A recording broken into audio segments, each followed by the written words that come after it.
Primeiro nós vamos acender a chama do bico de Bunsen. Nós observamos uma chama bastante amarelada. Isso se dá pela falta de oxigênio. Regulando a entrada de oxigênio, nós vamos obter uma chama mais homogênea, mais regular.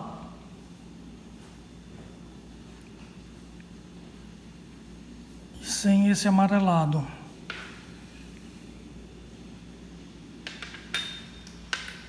Então nós podemos ver, ao observar bem a chama, nós podemos ver diferentes regiões nessa chama, diferentes zonas. Uma região mais embaixo, mais abaixo aqui, de um azulzinho mais claro, uma região intermediária, onde na verdade está ainda havendo uma queima, e fora dessa região azul mais clara, nós temos uma região de um azul mais escuro. Então, na verdade, são 4 zonas, uma mais redutora e uma mais oxidante em cada uma dessas duas camadas aí de fogo. Quando nós acendemos a luz, nós vamos ver que a chama fica praticamente invisível.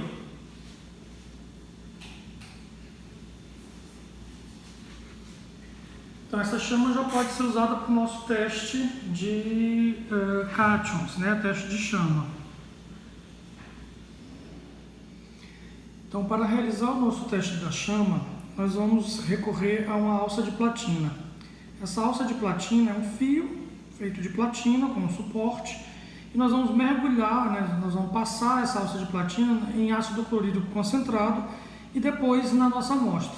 Então, para cada elemento metálico que nós vamos testar, entre um e outro, a gente mergulha a alça de platina, faz uma limpeza na chama para garantir que não tenha outros constituintes.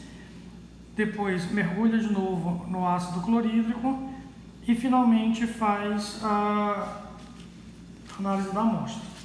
Então vamos começar aqui com a amostra de cálcio, né? Então a amostra é sólida, nós colocamos uma pequena quantidade de cálcio num becker e vamos depois mergulhar na chama.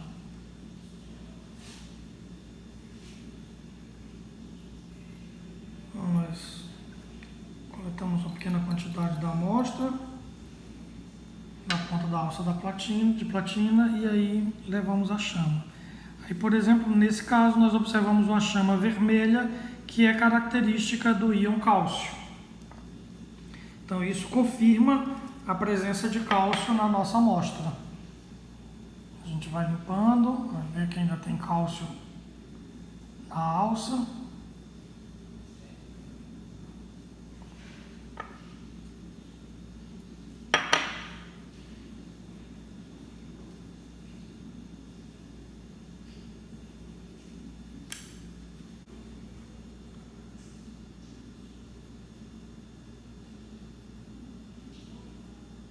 No caso do potássio, então, nós observamos uma luz levemente violeta, é uma luz muito suave, que pode ser facilmente confundida ou escondida pela presença de outros elementos.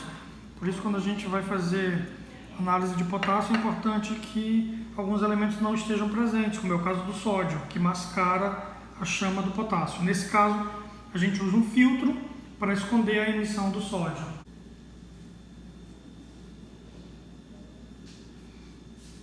Vamos testar o bário, que dá uma chama levemente esverdeada.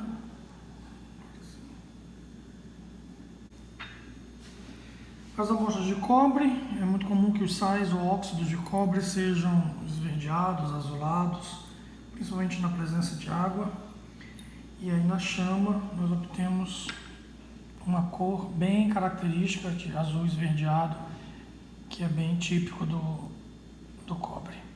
Uma chama muito bonita.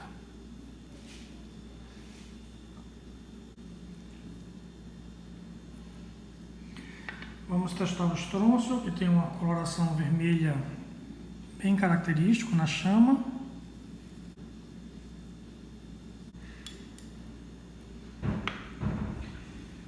Bom, e por último nós deixamos o sódio, porque a chama do sódio é um amarelo bem forte, bem intenso, que tem a tendência de cobrir a emissão dos outros elementos. Então é um amarelo intenso, né, que lembra a luz do sol, e que por isso a gente às vezes não consegue ver ou visualizar bem os outros elementos. Então eu deixei ele por último para não contaminar aqui a nossa alça e não dificultar a observação dos demais elementos. Mas o sódio é bastante forte, bastante fácil de ver.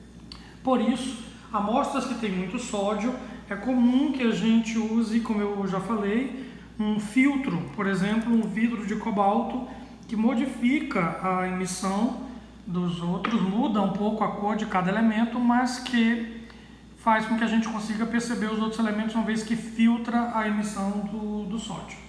Então os testes de chama são realizados porque eles são fáceis, são rápidos, e a gente consegue identificar alguns elementos que são bastante comuns em diferentes amostras.